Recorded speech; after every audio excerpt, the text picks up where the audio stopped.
Okay, I'm here with my buddy Joe Toulon, and today we're talking about the Odyssey 11. So obviously with the popularity of the 2-ball 10, did very well. Yep. What do we have here, Joe? This one goes to 11. Welcome to the world of Wunder.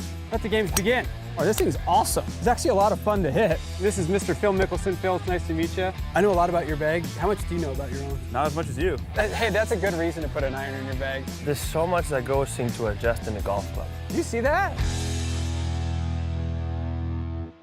All right, we're back in the lab. I got Joe here. We're going to hit some putts with the 11. We're going to find out what he meant by we added one thing. So first stop, Joe, the look of this thing. Yeah, so it's unique. What we try to do with this one, where the 2-ball 10, we kind of took the overall shape of the number 10. This one, we wanted to take a little bit more design inspiration from the number 7, which is a putter that, you know, Odyssey is very well known for. So we took a lot of those kind of lines and angles of it and kind of brought it into this slightly bigger footprint, a little bit more forgiving, and just kind of a sleeker look. So the one thing we talk about a lot, you talk about, you know, CG. Yes. 2-ball 10 had a CG that went way back that way. Correct. And this one's got a little bit more forward CG, so explain why. Yeah, so, you know, the 2-ball 10 was very good for a lot of golfers. There were some golfers, though, that didn't have as much success with it. And we started to kind of dig into why that may have been. And we started looking at the CG location of it. So the 2-ball 10, very forgiving, but the CG was really far back, so far away from the face.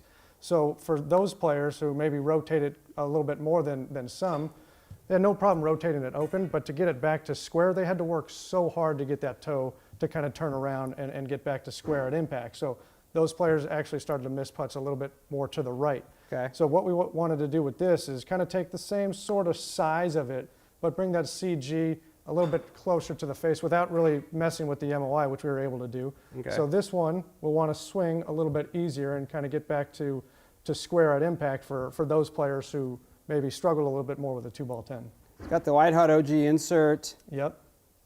A couple different hosels that we can do on that. We'll have a double bend, face balance. This one, you got the S-neck here to give it a little bit more rotation. Okay, so this is my question. So you went through this a little bit with Rombo over the course. He was in a 2-ball 10 to start the season. The CG thing came into play for him, why he switched in the Rossi. So this is theoretically a middle ground between where he was and where he is now, right? Absolutely, okay. Absolutely. Yeah, the Rossi had a little bit more forward CG, a little bit more than this, and for him, he liked to rotate the face. So he's a field player. That worked for him. He squared that up nicely, and that's what worked for him. But obviously, there are a lot of different ways that people can putt, and we got a lot of options for him, and this is a great one. This is a great middle ground. Yep. I really like to feel this thing. Obviously, you have the White Hot OG face. I think the Odyssey 11 is going to fit into that middle ground player that, you know, that likes the 2-ball 10 but didn't quite square it up. This is a nice middle ground for them. Odyssey Stroke Lab shaft, as you can see. I want to thank Joe Toulon for walking us through this thing. If you have any questions, go to odysseygolf.com. Odyssey 11, that's a wrap.